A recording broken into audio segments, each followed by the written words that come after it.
And welcome to the Krueg Show. Larry Krueger with you, Ryan Smith alongside. Hope everybody's having a great day. All right, let's jump right. To the Krueg Show. Larry Krueger with you, Ryan Smith alongside. Hope everybody's having a great day. All right, let's jump right. To the Krueg Show. Larry Krueger with you, Ryan Smith alongside. Hope everybody's having a great day. All right. Wow, we just got in the metaverse right there because I had the YouTube stream open, and so it was like going. You said it, then it went into that stream, which then went back into this stream, which went back into that stream. Whew. Well, let's just get right into the story of the day. I mean, we're going to be on after Giants Brewers. Corbin Burns warming up in Milwaukee at Miller Park. We'll talk a lot of Giants baseball later today after this thing's over, right around 6 o'clock, 6:30, 7 o'clock, whatever time the game ends tonight. But the big story today in the Bay Area, sports-wise, was John Lynch. And the 49ers had their pre-draft press conference, and it's amazing how many different takes I've heard on this thing in a very short amount of time. All right, let's get right into it. John Lynch drafted Deebo Samuel. John Lynch likes Deebo Samuel. John Lynch may even love Deebo Samuel, but he sure knows what he means to the team as a football player, and I'm sure that he likes him and doesn't want to trade him. So that's where he's coming from. 49ers have an asset that they don't want to be told they have to trade. But the reality is, unless they're going to break precedent and pay Deebo Samuel $30 million guaranteed, more than they've ever issued before in a contract, they're not going to pay his price tag. So I don't see them bluffing. And Deebo's agent also is the same agent for A.J. Brown, and a couple other NFL wide receivers. He wants market rate for his client, and I don't think he's going to decide, you know what, we wanted market rate, but now, you know what, we thought about it, we're going to take 30 million less, or we're going to take 20 million less. I don't think that's going to happen. So what we have here, folks, is an impasse. And I think what you saw today, a lot of people confused what they saw today for what it actually was. So let's go through what we saw today. Rod, give me your take. You saw the presser. Give me your take on what you saw. I mean, it was sort of what I expected. He didn't want to get into it. He basically said, it's not productive for me. I kind of started at the press conference with that. It's not productive for me to be talking about this, and pretty much shut down, the first 4 or 5 questions that were about Deebo. And I mean, I'm kind of getting the same feeling as you. It seems like Lynch kind of wants him here. I mean, when he was talking about Trey Lance's future and sort of, building the team around him, he said, we got these guys, Kittle, Deebo. He said Deebo's second. It seems like he wants Deebo here. But, I mean, my biggest question for you is just, I think your feeling is similar to me is, they're going to trade Deebo Samuel on draft night. But, hearing what Lynch said, and at one point he said, I think it's going to be kind of a calm round one or calm day one of the draft. Have your thoughts changed at all on that? Well, I took a number of things away from the presser. Okay, let's get to some of it. One, the news is that Bosa is, they've got Bosa's deal lined up this year for whatever the 5th year option is. So he's agreed to come back on the 5th year option. Then there's the Alex Mack situation. Without saying it, he basically said Alex Mack is retiring. Agreed. He didn't say it, but he kind of said it. There's one spectacular center in this draft, the kid from Iowa, Linderbaum. But Lynch made it perfectly clear that in their offense, they don't feel like a lot of the intel or a lot of the smarts that's normally attributed to a center as being the guy who's got to make all the line calls, that isn't necessarily the case. So he made it seem like going with a rookie center, whether it be Cam Jurgens or Linderbaum or somebody else, that, he kind of hinted that they're probably going to go into the draft for a center. Yep. So I would say Linderbaum is probably a very likely, at least, target for the 49ers. But he is slated to go well before they pick at 61. All right, so those are the side topics. The other question I would have for you is this. Do you think John Lynch likes talking about Deebo Samuel? Do you think, and the controversy surrounding Deebo Samuel, do you think he enjoys it? I don't think so. I don't think so either. I think you're right. I don't think he enjoys it. I think it's pretty clear he does not enjoy it. And why would he? Why would he enjoy it? Why would he enjoy it? Right? No reason. In such a high leverage negotiation, like does it make them look good? No. Does it make free agents want to come here? Not necessarily. Does it make them more attractive to other NFL players? No.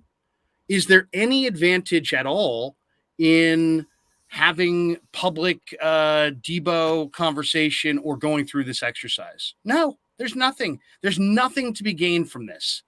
All right, so people are so, he said that he wouldn't, he's a hell of a player and he wouldn't like to see him leave. And, man, he really made it clear he doesn't want to trade him.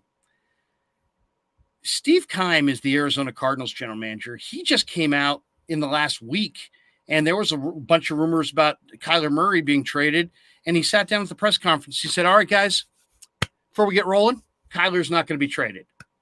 All right, does anybody else have any questions? And then the press conference went from there. So if the 49ers were not going to trade Deebo Samuel, if they wanted this ugly distraction to go away, it's not like, man, there's nothing that we can do to make this go away.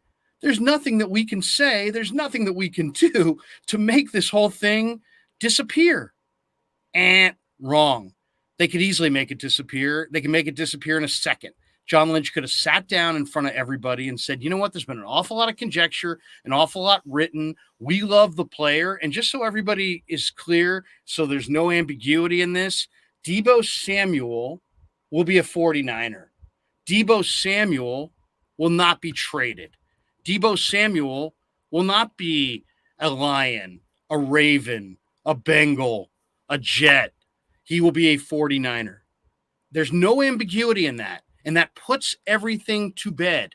And he could have said, you know what? I know you guys all want to ask about Deebo, so let me just get out in front right now and tell you. Deebo's not going to be traded. He's going to remain with the 49ers. And do you have any other questions? Go ahead. Now, that whole controversy is put to bed.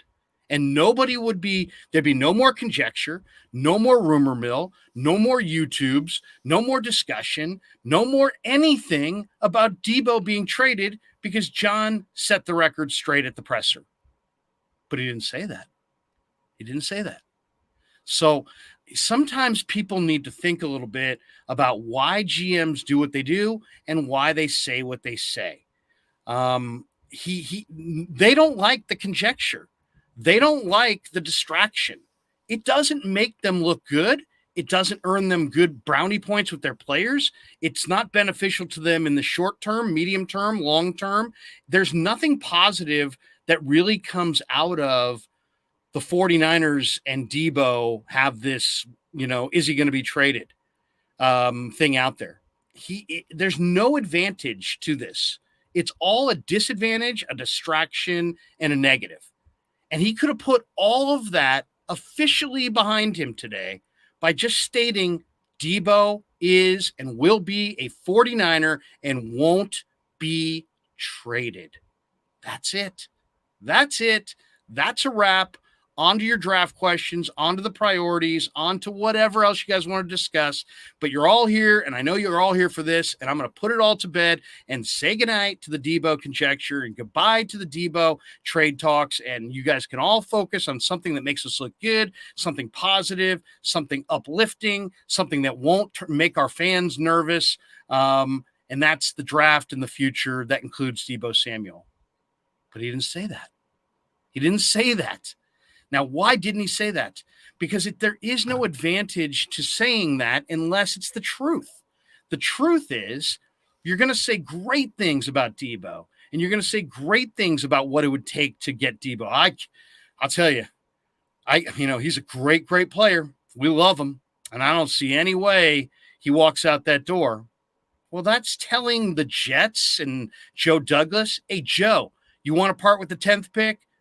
It starts there. But I want the 10th pick, and I want both those second rounders, and I want a third rounder, and I want a player, and I want a future pick, and I want a king's ransom for this player because this is the it player in the NFL right now, and he's on my team under contract this year for $4.5 million, and I don't have to do a damn thing with him. But let's look at the NFL for what it is. Unhappy players do hold the leverage, and unhappy players, for the most part, do get traded. Now, Aaron Rodgers is the exception. He said he wanted out. Packers said no. Eventually, he had to come to grips with it. But Tyreek Hill bitched and got out, and countless others have as well. So then there's the other part of this. You tell Deebo, we're not trading you. You don't like it? Sit there. How's he and his agent going to respond this year when you try to utilize him the same way you utilized him this year? Mm-hmm. As a cross running back wide receiver. Hey, Deebo, it's 3rd and 2. We're handing it to you. I don't think he's going to be too happy. The fact that you didn't pay him a wide receiver, the going rate for wide receivers. And, you basically told him to go sit there and shut up and wait your turn. So is he going to have a great attitude about running the football, which is the greatest thing that he brings to this team? Let's be honest. He's not an awesome receiver. He had 12 drops this year. He's not even a great receiver. He's a passable receiver who's awesome after the catch. And as a running back / wide receiver, he's maybe one of a kind. He might be the only player of his ilk in the entire league. So just everybody needs to think about it for a second. Now, people saying, well, why are you getting so bent about it? I'm not rooting for Deebo to stay. I like him. I think he's a good player. But if you asked me, what's the better thing for the 49ers? Pay Deebo the going rate, trade him, or tell him to sit there and wait his turn? I'm going to say trade him every day, all day, because he does have leverage. He does have some power. He can be very unhappy. He can refuse to train. You're going to pay him a ton of money, or you're already paying him well, but you're going to pay him what you want to pay him in a contract extension and have him be unhappy and have him not be happy when you want to use him as a running back? Are you no longer going to use him as a running back? Or is he no longer the hybrid anymore? He's just a receiver. Well, now his value is not the same. So I just think that people need to understand that when you're a general manager and it's 3 days before the draft, you compliment that player. You say, man, I don't see any way he gets out the door. But in reality, what you mean by that is our asking price is legitimately through the roof because we have a special, unique player. And we want your best offer. And it's 2 days before the draft. And if he comes out and says, you know what, Deebo's unhappy and we understand that, and we're going to try to make him happy. And if we can't make him happy here, we'll get him to where he needs to be around the league and get down the road. The second you say that, the offers go down. The second you put that out there, the Niners are resigned to trading their player. The second you put that idea out there, that you've come to the realization that you don't have options, that your option is to move the player, and now it's just a matter of where and for what, you've lost value. The asset has lost value, and you've lost your leverage as far as what you can get for that asset. So, the one thing I think I took away from today is he's going to be traded. Why? Because he easily could have stated that he wasn't going to be traded.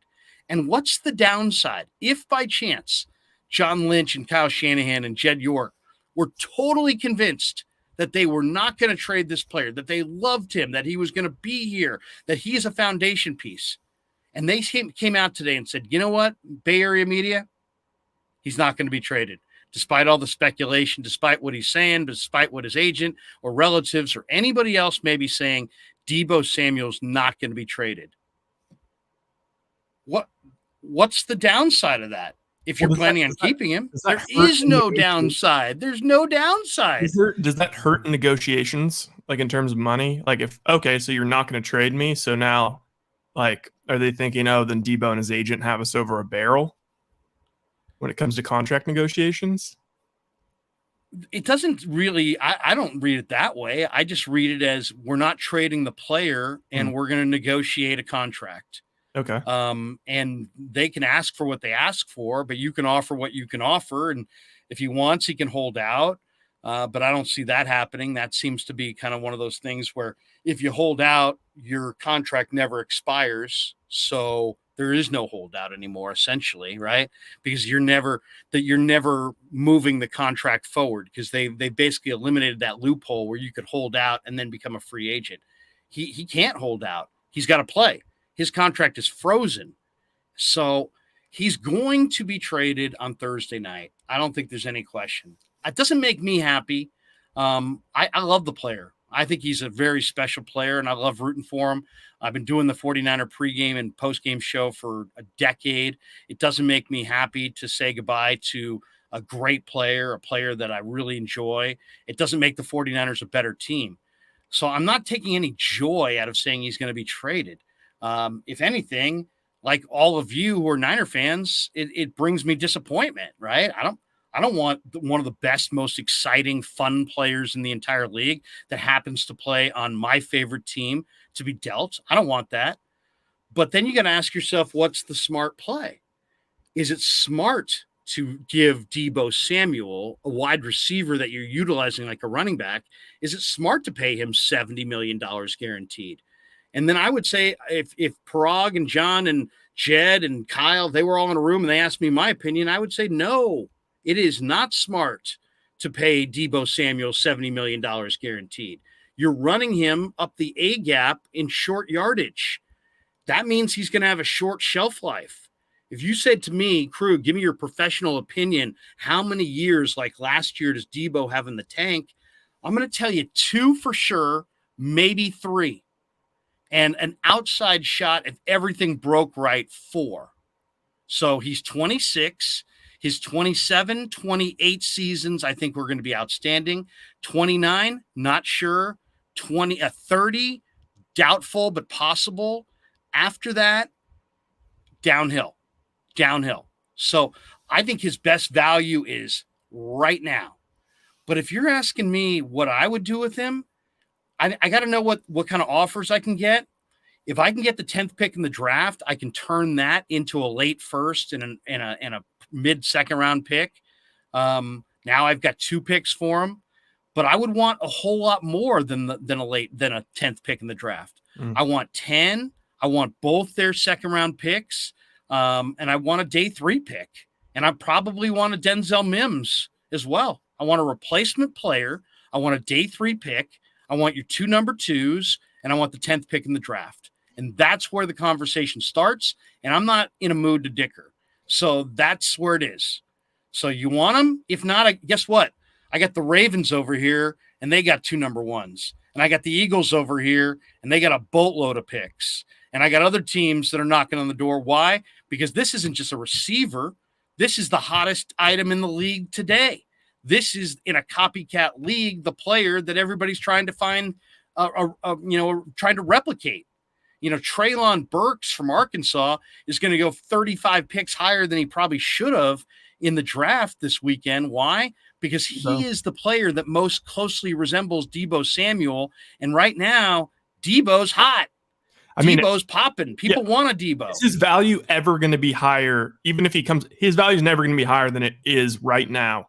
You know what I mean? Like after that run in the playoffs, I was pretty much just a Deebo Samuel PR campaign, the way people like to kind of slander Jimmy. And it's like, Jesus, like Deebo literally carried them through the playoffs. You know what I mean? Well, he did. Garoppolo couldn't make plays down the field at all to save his life. Couldn't throw deep down the field outside the numbers if everything that he had in the world depended on it. Didn't have that kind of an arm. Didn't need it, because they could throw it underneath to this guy. Oh, wait a second. They started taking away the underneath routes. Well, how can we get him the ball? Well, after the Arizona game, Kyle said, well, we'll just hand him the ball. Yeah. We'll just hand him the ball. And then suddenly they could get Deebo the ball at will. Suddenly they're using him in 3rd and 1 and 3rd and 11. I mean, think about it. It's 3rd and 11. Who are they going to? Deebo. It's 3rd and 2. Who are they going to? Deebo. It's 3rd and 5. Who are they going to? Deebo. He was option 1 on a team that had Elijah Mitchell, George Kittle, Brandon Ayuk. He was it, because he was at the top of his game and he was a warrior. Now, here's the other thing that also is a true fact, and everybody around the NFL knows it. Some players are along for the ride, and other players set the tone. Emmitt Smith for the Cowboys of the 90s set the tone.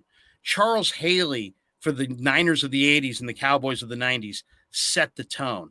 Debo Samuel sets the tone for the 49ers. Michael Irvin said it the other day on the radio, and he's 100% right. He is a tone-setting player. He's the guy that leads them out of the locker room with some swagger, with a strut, and he says, "You know what?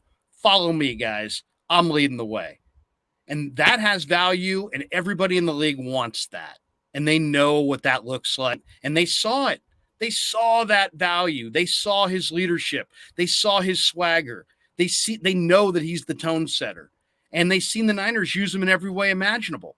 So his value has never been higher, and yet they're at an impasse. And Deebo ain't coming down from – he may come down from $70 million guaranteed, but he ain't coming down to $40 million guaranteed. And the Niners, who have never given more than $40 million guaranteed, they may come up to $50 million guaranteed, but they ain't getting to $70 million guaranteed. So we have what they call, folks, an impasse. And I don't think the impasse is going to be broken between now and Thursday night. And I didn't watch Lynch today. Maybe you did. I did. But you did? Yeah. The people that watched it said his body language was awful, that he looked nervous, that he looked uncomfortable, that he looked unhappy. Well, that's the way you look when you drafted a great player and are now being forced to trade him because your owner and your capologist don't want to pay him. And they've convinced you that that's the right move. And I think John's probably convinced, and I think Kyle probably is as well. They love Deebo, but they're probably seeing it the way I see it. We can't give this player top of the scale wide receiver money. They didn't know Trent Baalke was going to hand out crazy money to Christian Kirk and explode the wide receiver market this year. They didn't know the wide receiver market was going to explode to the point where Deebo could literally ask for $70 million guaranteed and maybe get it from some places around the league. They didn't ask for that, but they're seeing it. They're trying to adapt to it. So that's my thought on it. All these people, and I've come out and said it on a couple tweets. I said to all those 49er fans that are convinced that Deebo's staying, John Lynch could have made all this bothersome trade conjecture and distraction instantly go away by simply stating that Deebo will not be traded, but he didn't say that. Why didn't he say it? Because Deebo is likely to be traded on Thursday night. I don't love it. Doesn't make me happy, but I'm not afraid of it either. I'm not wed to the player. He's still a singular player. And players can be replaced. This is a franchise that traded Joe Montana. This is a franchise that waved goodbye to Roger Craig. This is a franchise that put Ronnie Lott on plan B. This is a franchise that saw Jerry Rice finish in a different uniform. Everybody can be moved. Everybody, it's football. And the dial on the speed of the transactions is dialed up so fast. The average career is 3 years. I thought Navarro Bowman and Patrick Willis were going to man the middle of the Niner defense for a decade to come. 3 years later, they were both out of football. So things happen in the NFL. Bodies break. Things change. This player, I think, is not going to back off of his stance. And if he does, maybe he might take $60 million, but I don't think the Niners are getting there. And, they may get to $50 million, but I don't think Deebo's dropping that low. So they're at an impasse with a very popular player. And so I think what you saw today was Lynch stating to everybody, we love the player. If you want him, Joe Douglas, you're in year 3. You got the longest playoff drought in the history of currently in the NFL. You haven't been to the playoffs, Joe Douglas, in 11 years. There is no playoff drought that's longer than that. So laugh it up. Come with a stronger offer. You need this player. You've gone 6-27 in your tenure there. This is your third off season there. Robert Saleh may be there for a couple years. Joe Douglas, you don't enjoy that luxury. So, and it's New York City, and you just tried for Tyreek Hill, high profile, swing and a miss. So guess what? All the tabloids, the fan, all the talking heads, all the passionate fans, they're looking right at you, Joe Douglas. And you've already stated like 5 different ways that this is your go time this offseason. Well, guess what? It's time to go. And the 10th pick overall for Deebo Samuel is a great starting point. But if I'm John Lynch, it's just a starting point. I want those twos. I want another player. I want a day 3 pick. And guess what? By Thursday night, you're going to offer me that. Why? Because that's how special the player is. You know, you want to do nothing, Joe Douglas? You were 4-13 this year. Put that one in your pipe and smoke it. You know, seriously, you love 4-13. I was 1 win away from the Super Bowl. You were 4-13. So tell me who's got leverage. So I mean, all this talk about, oh, well, Lynch put it to rest today, and he's not going to. You either don't understand what you just heard, not savvy enough to get it, pie in the sky with your love of Deebo Samuel that you want to believe what you want to believe, whatever. I don't know what your issue is, but what you heard today was a general manager telling you, I love this player. I'm going to move this player. I'm not getting the offers that I want for this player. And I'm not, so I'm putting it out there. And he easily could have put this thing to bed. He easily could have made the entire room move on to Alex Mack or Jimmy Garoppolo or the O-line or the defensive backfield or whatever their next line of questioning was going to be. He easily could have gotten there. All he had to say was, guys, Deebo ain't going to be traded. A lot of talk, a lot of conjecture, a lot of smoke.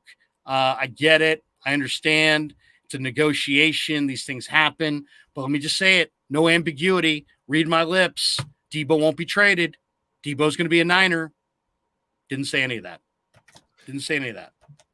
All right, let's go ahead, Ryan. I'm going on and on. Let me read this one donation, and then we'll get into the chat. 49er George 365 donates. He says, let's rebuild this O-line. Get a couple of wide receivers, a halfback, a safety, a linebacker. I've always appreciated your perspectives, Larry Krueger. 49er George 365, thank you very much. That was the other takeaway. I think it's pretty clear. They're going to rebuild the offensive line. There's no doubt in my mind. They're going to rebuild the offensive line. They may as well have said it. They like Jalen Moore. They like Aaron Banks. They got Trent Williams at left tackle. He said good things about Mike McGlinchey and Brunskill. But I don't think there's any doubt the 49ers are going to use one of their picks Thursday, Friday, or Saturday, at least one, maybe more, on the offensive line. Go ahead, Ryan. What do you got? Give me your thoughts on my my endless diatribe. No, you're firing me up. Well, I just wanted to add, I felt like Lynch was he came off a little self-conscious, the way you're talking about, sort of the Michael Irvin comment of, we want to keep our players happy. We want people to come to San Francisco and feel like, if you perform well, we're going to take care of you. He mentioned that multiple times where he's like, look, if you look at our history, since we've gotten here, everybody that's performed, we've taken care of. And he even made a comment about, we haven't had a player that's, come into training camp, locking themselves out. So, or holding out. I mean, so I thought that was telling. Also, just to get in a little bit into, I've been monitoring the Vegas perspective because what's Vegas? That's a great angle because Vegas, their money on it. What are the indications coming out of their odds? Well, so I think that everybody's been saying, all the draft experts have been saying, if the Jets have their pick at 10, they're going to take a receiver. So this whole time I've been monitoring it. It's been Drake London has been the one lined, like the over-under 10th pick, right? The Niners did a 10, the Drake London Pro Day. Yeah. For what it's worth. But now you're going to like this. Now Drake London line 12.5 moved back. Guess who's sitting at that 10.5 mark right now? Jermaine Johnson. Yeah. That's the guy. That's the guy. That was the guy who was so good in Mobile. There were a couple of D linemen. And first of all, this team always goes D line. Yeah. We can talk about O-line. We could talk about receivers. They always go D line. And then they put a lot of emphasis in the Senior Bowl. Why? Because, and I think it's smart. Why? Because you put a lot of emphasis in the Senior Bowl. At least you're putting an emphasis in football. Those are football practices, football drills, and an all-star game is a football game. To put a lot of credence in the workouts, the pro day, the 3-cone, the combine, Now you potentially, the underwear Olympics, as they call them, now you got a potential to make mistakes. Guys look great in workouts that can't play dead. You know, the old saying, looks like Tarzan, plays like Jane. Yeah. You know, there's all kinds of guys like that. GTC Reels is donating. He says, do we really trust this front office with draft picks, especially first rounders? I know we have needs, but draft the best player at the draft position. Well, you know, it's hard to say. I mean, first of all, anytime you have people, you know, people drafting is people handicapping people. It's people evaluating people. People are flawed. They make mistakes. You know, and you know, these prospects are trying to fool you. They're trying to show you that their weaknesses aren't their weaknesses, that their glitches aren't their glitches, that their, you know, that their game is well-rounded. When in reality, you know, we don't know about their game. And then ultimately, you got to be a little bit of a sleuth to be a great drafter. You got to find out the essence of a player and how motivated is he. You know, Jerry Rice was 6'2" and 6'3", let's say, and 195 pounds and ran this and that 40. But nobody knew that his motivation. His motivation was off the charts. Same with Roger Craig. These guys worked. These guys had an unbelievable work ethic. And if you have to not just figure out who the fastest guy is, you got to find out who the great prospects are talent-wise, and then who wants to work at it. Who looks at the NFL draft as day one of the rest of their life, not the culmination of their life up to that point. Some guys, it's like, hey, I made it. Now I can put my feet up. You don't want that guy. You don't want a guy who's going to put his feet up. You want the guy who said, all right, they're giving me an opportunity, and now I'm going to work day and night to fulfill my destiny, and this is the beginning of my road, and I have an unbelievable love for this sport, and I'm going to play it forever, and I'm going to work at it day and night, and you want that guy. So you got to find that. That's not, you can't see that on the outside. That has to be gleaned from on the inside. You have to go interview that player. You have to know the essence. You have to talk to the people on campus, get with the film guy, get with the assistant coaches, figure out the motivation. That's the job. That's why scouts make big money. They don't just say 6'2", 190, 40 time, 32 reps, 35-inch vertical. No, they find the essence of the player. This guy is hell-bent. Like, to me, Trey Lance was a phenomenal pick. Why? Yeah. Because Trey Lance is wed to the process of being a great pro football player. He's not, hey man, I made it. Let me, rest. Let me just put up my feet. He's driven. His daddy was a pro football player.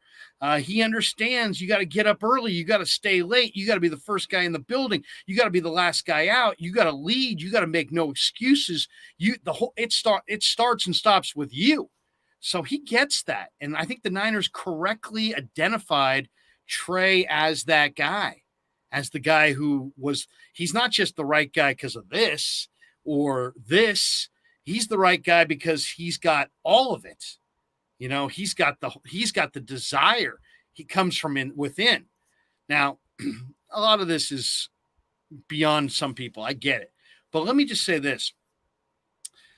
The 49ers, I trust their organization. I think John Lynch is a good general manager.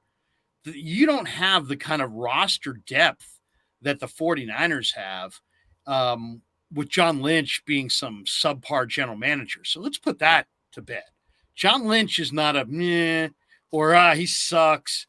He needs to be out of there. No, John Lynch is a really good NFL general manager, and he has surrounded himself with some really good talent evaluators.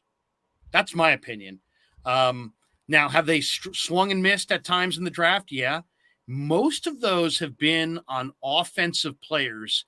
And I think maybe John Lynch, because of the structure of the Niners where Kyle's the man. Yeah, he mentioned that in the press conference, that they're more, their coaches have a bigger influence on draft picks than other organizations. And that can be good, but that led you to Dante Pettis, Jalen Hurd, and Joe Williams. Yeah. So you know what you say to Kyle and the offensive staff? I want to hear what you have to say. And that's it. Tell me what you have to say. We're making the decisions over here. Me and my scouts will make the decisions. We want your input into our decisions. There are decisions. And if I'm John, I wouldn't kowtow to Kyle about players, especially offensive players. I want to hear what he has to say, but I'm listening to my scouts. Now, Kyle liked George Kittle. So, it's not like Kyle can't pick his nose. Kyle's got a pretty good idea of what he likes. But Kyle's genius is in play calling, in game planning, in play sequencing. He's ruthless. Kyle Shanahan looks like a cool guy wearing, Yeezys and high-fiving his teammate, his players, and looking like a real cool cat and that kind. And he's cool. But you want to know what Kyle Shanahan actually is? He is a ruthless play caller. Mm-hmm. That's his strength. Now, is he a personnel evaluator? Well, if he was an awesome personnel evaluator, he would be blessed with two strengths. And how many people at the end of the day truly are blessed with two strengths? How many people are Jerry West, where they were awesome players, but they're also awesome evaluators? It's pretty unlikely. How many people are Ozzie Newsome? He's a Pro Bowl caliber tight end, but he's also an awesome evaluator of personnel. For every great player who becomes a GM, there's 10 great players who struck out trying to be a great GM. So just because you can play the game doesn't mean you can pick other people who can play the game. It's a different skill set, and they're distinctly different. So the idea that, Kyle wants this player, so just bow to Kyle. No, listen to Kyle, hear Kyle, listen to his offensive coaches, listen to your defensive staff, have the dialogue. But at the end of the day, scouts scout and coaches coach, and the two shall never meet. And unless you have a proven, Bob McKittrick had a great eye for offensive line talent, great eye. He could find players that fit his scheme, and then he could bring them in to Rockland in July and coach them up and have them going to the Pro Bowl later in their career. Ray Rhodes could look at young DBs and say, Eric Wright, come here. Ronnie Lott, come here. Carlton Williamson, come here. Don Griffin, come here. Tim McKyer, come here. He could pick those players. He had that those personnel evaluation skills, and he could get into camp and coach them up. And that's why the Niners were a dynasty for almost 20 years, because there's three areas of a football team where you got to be dialed in. Quarterback, they had Montana and Young. Offensive line, they had McKittrick. And then defensive backfield, and they had Ray Rhodes. So they had the DBs, the O-line, and the quarterback all set. You know what other team in the NFL since has been in that exact position since? The New England Patriots. Where would they be without Dante Scarnecchia? Dante Scarnecchia had the O-line. He was their McKittrick. Bill Belichick, for those who don't know, is maybe the greatest defensive backfield coach in the history of defensive backfield coaches. They had him. They had Belichick coaching their D, Belichick finding defensive backfield play, coaching it up, Scarnecchia coaching the O-line, and they made the right call at quarterback with Tom Brady. And Tom Brady decided he didn't want to eat any junk food ever again and had the healthiest diet in the history of man and played for, 5 lifetimes. You know what I mean? So that was their secret. And not surprisingly, the Niners were a dynasty and the Patriots were a dynasty. And you want to say the Steelers, they could be in there as well. Kevin Colbert, maybe the best GM in the game. They had Roethlisberger for all those years. They had Mike Munchak coaching the offensive line. They had some fun. Then they brought in Mike Tomlin. What's Mike Tomlin's strength? Defensive backfield coaching. They had those key and then they have Dick LeBeau. What was Dick LeBeau? Hall of Fame defensive backfield player and then coach, defensive coordinator. They had the exact same recipe. The quarterback, the O-line coach, the defensive backfield coach, and lots of talent. So that's what it takes. This is all going back to the comment that Lynch is a bad GM. He's not a bad GM. Is he the best GM going? I won't say that. He's had some high-profile mistakes. Reuben Foster, Solomon Thomas, Akello Witherspoon, other mistakes as well. But he's among the best, in my opinion. I think he's among the best going. And I think the Niners have some really good scouts. And that's why they found DJ Jones in the 6th round. And that's why they found Azeez Al-Shaair as an undrafted free agent. And that's why they found Raheem Mostert as an undrafted free agent. And that's why they found George Kittle in the 5th round. Because their day 3 and after the draft pickups have been astute because their scouts are sharp. So I wouldn't say the Niner front office doesn't know what they're doing. I mean, Bill Walsh, as great as Bill Walsh is, Bill Walsh took Gio Carmazzi and Tim Rattay in a draft that had Tom Brady. So what did he know? Bill Walsh took Keith DeLong. Bill Walsh took James Owens. Bill Walsh drafted Reggie McGrew. Bill Walsh took Dexter Carter. Do you see where I'm going? They had other guys on the board ahead of Jerry Rice. Yeah, Bill Walsh, according to the reports, wanted Steve Dills, and Tony Rosano said, hey, I like that Joe Montana guy from Notre Dame. So, everybody likes to deify Walsh, and he was an awesome offensive coach, one of the greatest coaches in the history of the NFL, but he wasn't a perfect personnel guy, but he had John McVay, and he had Tony Rosano, and those guys might have been as good as it got at that point in time. So, it takes a team effort. I like John Lynch, not just as a guy. I like John Lynch as an executive. And I think that John Lynch has done a well above average job. And if they have to trade Deebo for 3 picks, I'm not afraid of that. Why? Because I think in 3 picks, you might be able to get Johnson. What's his name for Florida State? Jermaine Johnson. Yeah, Jermaine Johnson, the second, who at 10. You might be able to get Christian Watson from North Dakota State. You might be able to turn around and draft Kenneth Walker out of Michigan State. And if you ask me right now, you say, Krug, you can have Deebo Samuel coming back and he'll be happy and he'll run the ball as much as you want and do whatever you want to do. Or you could have Jermaine Johnson, Christian Watson, and Kenneth Walker III. What do you want? I'm taking the 3. Bye-bye, Deebo. Bye-bye, Deebo. Hey, Larry, I feel about it. Did you get any feeling when they asked in the press conference, they asked him about receivers? And, maybe it's just me, it's just going through the prism of my own brain, hearing what he's saying. But he was talking a lot about how there's so many speed guys in this draft. And he was even talking about how, cool it is, about how, now they don't just have to rely on the 40. They're looking at these guys' GPS speeds and whatnot. Yeah.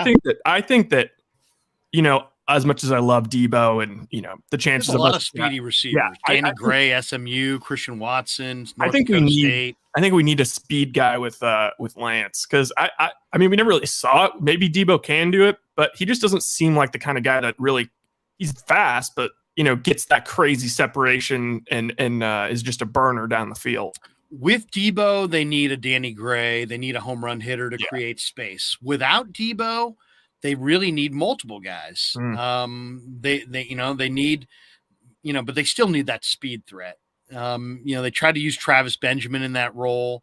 Harbaugh's Niners had Ted Ginn Jr., who ran off the coverage. You got to, in a league where the space on the field is always at a premium, man, you really need to create space for Kittle, create space for your underneath stuff. By having that vertical threat and having the ability to run off the coverage. They haven't had that player. They have not had that player. So with Deebo, the perfect receiver for them is like a Danny Gray SMU, somebody like that, somebody who's got unbelievable speed. Now, what do you need with Trey as opposed to Jimmy? I think you need excellent ball skills. You need a young Chris Carter. You need Michael Crabtree, when Crabtree was here. Somebody who plucks the ball with his hands, who's very sure-handed, who can handle the fastball, maybe even with a wobble to it. So who's got the best ball skills in the draft? If you believe the scouts, they'll tell you Jahan Dotson Yeah. The Penn State receiver. I heard Deontay Johnson as a comp to him, which would be neat. I think For the Steelers. Yeah. I think he's got even better ball skills than Deontay Johnson. I mean, but he's small. I mean, he's a small player who could take some hits. So, I like Christian Watson as far as a speed threat. He's a big guy who, he's raw. I mean, he's going to need some refinement. But I really like his potential. And I think, is going to be there end of round 1, top of round 2. That's why getting those picks from the Jets in the 30s are, you got to have it. You can't just trade Deebo to them. And for the 10th pick in the draft, you got to have those picks in the 30s. If you get those picks in the 30s, now you're getting Christian Watson. Now you're getting Kenneth Walker. Now you've got a reasonable expectation to replace Deebo. Yeah. And then you get Jermaine Johnson with the 10th pick. Now you've got basically what the Rams had. The Rams had Von Miller and Leonard Floyd flying off the corners, and Aaron Donald in the middle of that defense. And look what happened to the 49ers offense in the closing minutes of the NFC Championship game. Between Von Miller and Floyd and Donald, they just ate the Niners offensive line's lunch. They just roughed them up and said, no, we're going to the Super Bowl and you're going home. Yeah. And the 49ers, with as great as Kyle is and as great as Kittle is and as great as Debo and Mitchell and Ayuk and Trent Williams, you hear people talking about the greatness of all these Niners on that side of the ball. They didn't get one single first down on their last 2 drives against the Rams. Why? Because Von Miller, Leonard Floyd, and Aaron Donald own their line. So I think that has to be the takeaway. You need to develop a player opposite Nick Bosa so that Bosa and Jermaine Johnson and Eric Armstead become the trio that's harassing Matthew Stafford, and suddenly you're winning the NFC Championship game and you're going to the Super Bowl. So the Niners have a number of needs coming into this draft. Edge rusher is one for sure. They got to find a difference maker that commands a double team opposite Nick Bosa. That's one. They need to find a nickel corner who can, replace K'Wan Williams if Mosley's not going to be that guy. Or they need another safety who can cover the field and allow Jimmy Ward to play in the box, like a Nick Cross or somebody like that from Maryland. They definitely need an offensive line, an upgrade of some kind. I mean, what if you could get the 10th pick in the draft and trade that back, for a couple of late ones. Yeah. And now maybe you could get, to me, the great value in this draft are some of the great players that, because they don't fit the exact prototype, are going to fall into the 20s. I'll give you 2 examples. Linderbaum's got short arms, and he's a center. He's maybe the greatest center I've seen in a long time.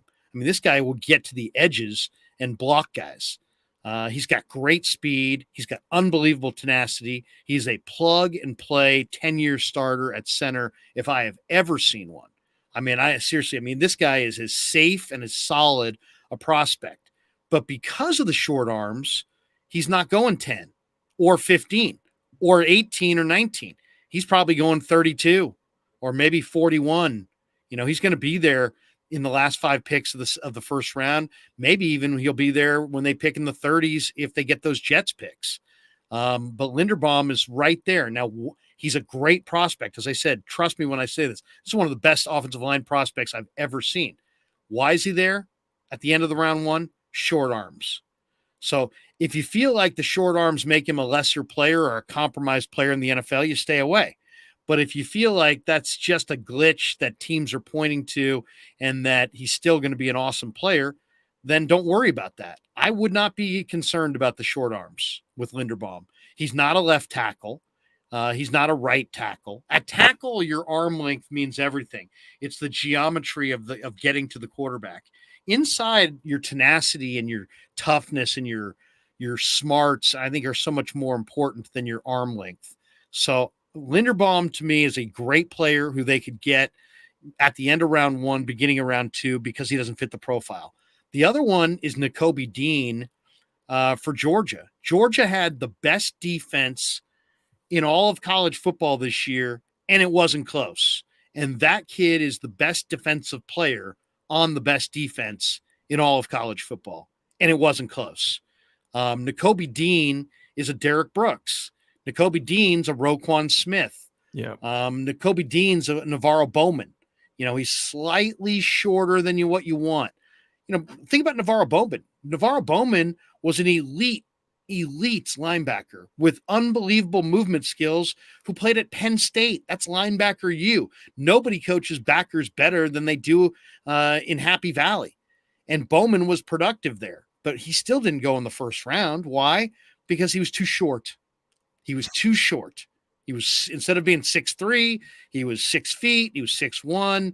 Instead of being 255, he was 240. But they didn't realize he had unbelievable speed, instincts, heart, talent, aggressiveness. He had the total package. He was just short. So he didn't go in round one. But guess what? He was still an all-pro player. Same thing with Nakobe Dean, Georgia. He's not 6'2". He's like 5'11". He might be 6 feet. He might be under 6 feet. Who cares? He's lightning fast. He's a Pro Bowl linebacker. He's probably going to go to Canton. He's an awesome, dominant player who would be your best linebacker on a team that has Fred Warner, Aziz Al-Shaair, and Dre Greenlaw. Now, some would say, you know what, Krueg, they don't need him. They don't need Nakobe Dean. I get it, but you're talking about a Pro Bowl, all-pro, linebacker with just shut you down kind of speed. And I'll tell you this, you think of rushing the passer, everybody thinks of edge rushers, but if you look at the sack totals throughout the NFL in the last 5 years, there's fewer sacks going to defensive tackles, there's fewer sacks going to defensive ends, and there's more sacks going to linebackers and more sacks going to defensive backs. Why is that? Because now you're getting sacks on delayed blitzes, and now you've got Kyler Murray, and you got Russell Wilson, and you've got Baker Mayfield, and you got these smaller quarterbacks who move around pretty well and are difficult for Javon Kinlaws of the world to sack. So how are teams sacking guys now? They're dropping guys into coverage, and they're delayed blitzing, the Nakobe Deans of the world, and they're shooting gaps. I mean, how did Seattle rush Jimmy Garoppolo this last year? They rushed him with delayed blitzes from Bobby Wagner up the A gap, where he just wait for the offensive guard or center to turn his head, and he would shoot the gap with force and get home. Well, that's what Nakobe Dean's going to do for you. You're going to play him at linebacker. He's going to drop into coverage, and then he's going to shoot a gap, and he's going to sack Kyler Murray. So, to me, a guy like Nakobe Dean could really help not just your run, but your run D, but your pass D, because he's going to be an awesome delayed blitzer. John Munitz says he's throwing this into the chat. Oh, he so also in your opinion, donation. What's that? He's giving a donation here. He said, so in your opinion, if we trade Deebo, let me get this back up here. If we trade Deebo and draft picks, in the draft picks we pick up are all busts. Who gets the blame for this joke? I say fire Parag and get someone in there that can work with fluid cap space. Well, if they trade Deebo and they trade him for picks and those picks are busts, then you have to blame Lynch and you have to blame the scouts. And, I don't think you can blame your capologist necessarily. Now, believe me, Parag is he's looking at their books and he's making a recommendation. But Kyle and John have the final say. It's not like Kyle and John look at Parag and say, Parag, what kind of team are you building? He's saying to them, guys, we've given out $30 million once in guaranteed money. It was to Jimmy Garoppolo. We're now going to give $40 million to a wide receiver with soft tissue injuries dating back to South Carolina that we're using, like Tom Rathman. Guys, come on now. Let's be smart. And that's all it's going to take, because he's totally right. So, Yeah, I don't know. I don't want to focus necessarily on who's going to get fired if it all blows up. Maybe that's me being overly positive, but that's kind of how I think about it. Yeah. Giants, by the way, game in the third inning, 1-0 Brewers in Milwaukee. We'll be on afterwards. Ryan, go ahead. You got a couple thoughts you want to share with us? I mean, I can hunt for some good comments in the chat. We just wanted to do a short amount of time. We've already been on for almost an hour, so why don't we go an even hour? So we got about 5 minutes left before we call this an hour. That sounds go good ahead. to me. Hey, give me a couple thoughts on my diatribe of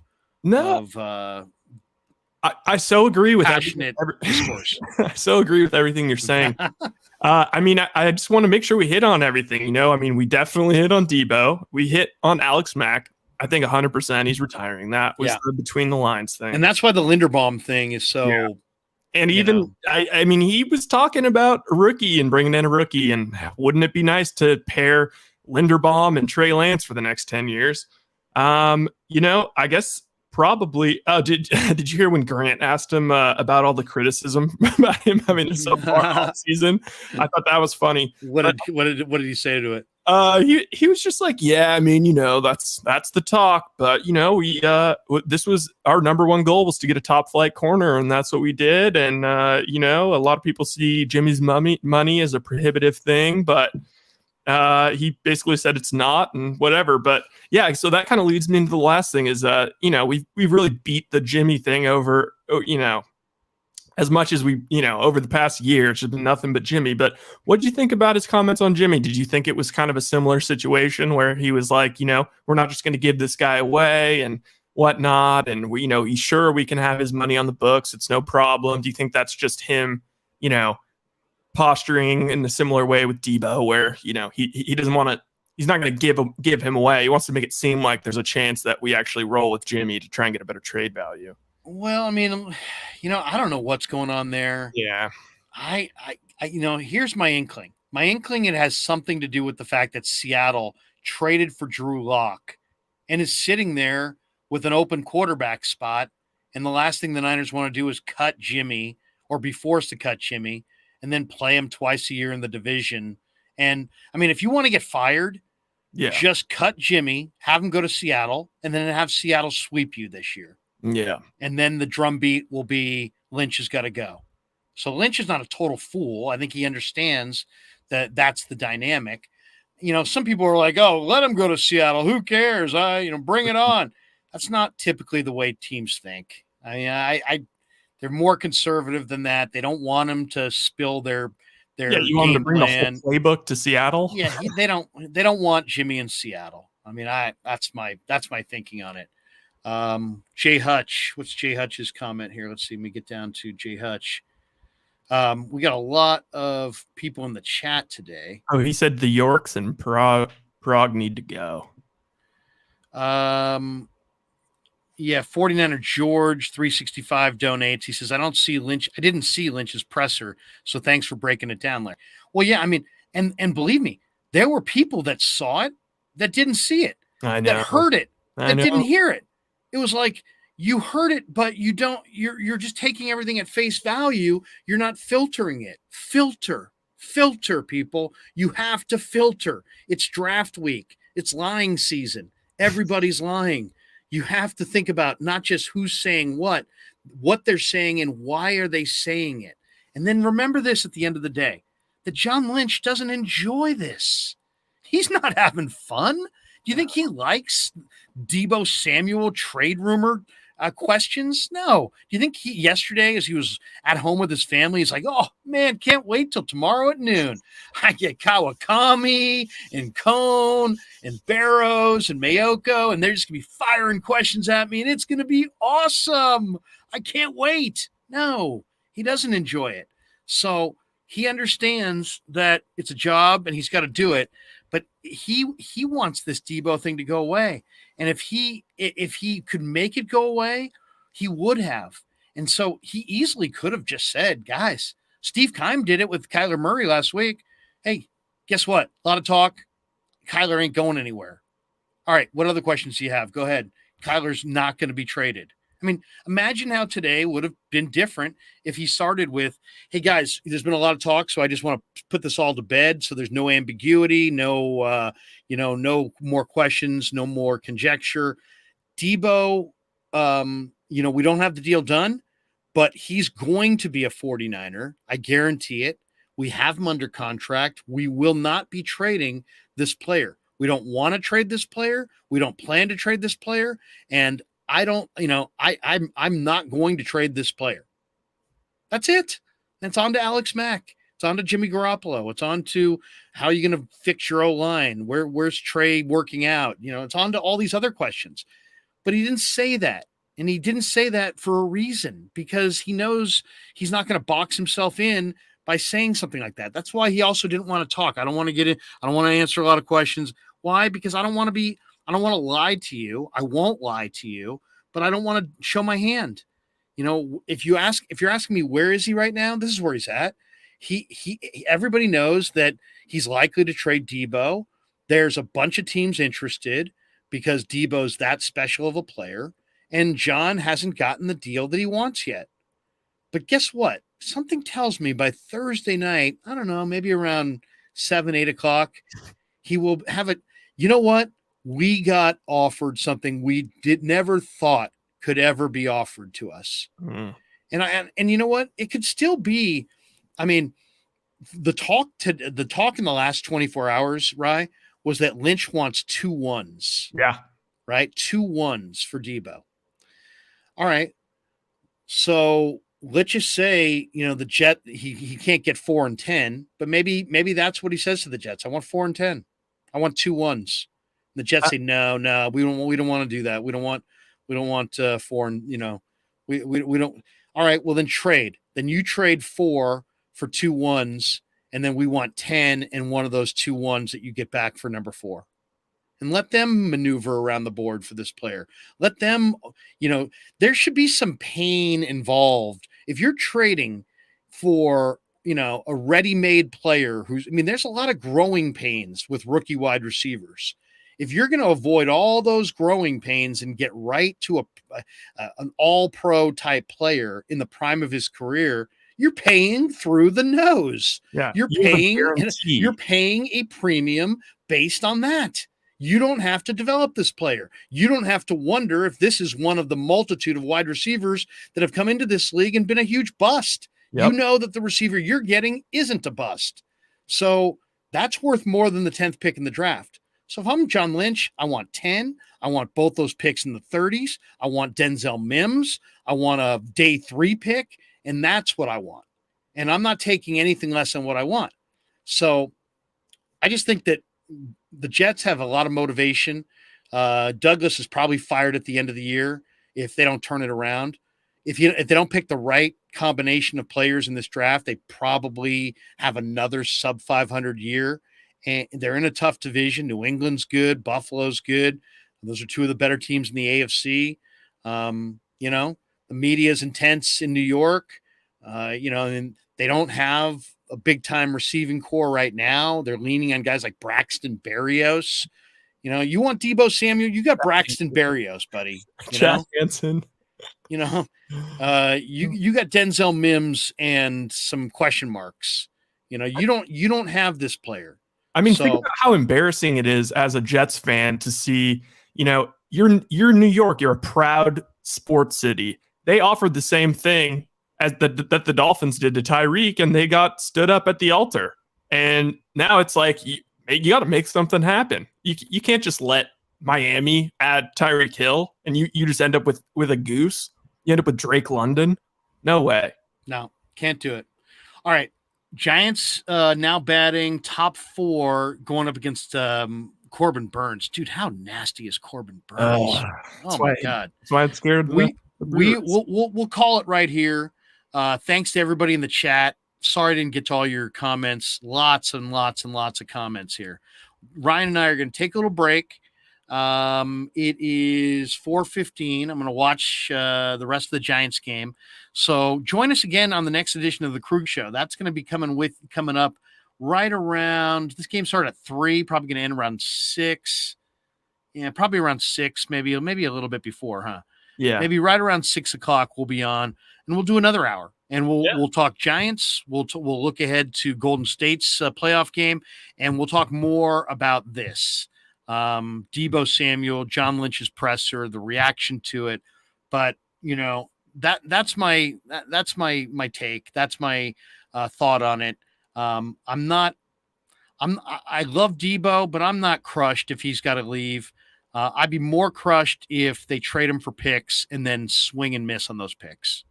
And if they do, I'm going to tell you Thursday night. I'm not going to tell you, well, let's wait until camp. And I know these players. I watch tons of college football. I'm going to tell you Thursday night if they won or lost. That may be knee jerk, but I'm telling you Thursday night. That's a tease right there. That's a tease. Thanks to everybody in the chat room. Thanks to everybody who participated. Thanks to the sponsors who we didn't get a chance to mention here, but we will when we do our deal in a couple hours. But yeah, that's basically it. We got a lot to, the great thing about the Bay Area sports scene right now is there is a ton to talk about at all times. And so we'll get to it. But for now, for Ryan, I'm Larry. We're out.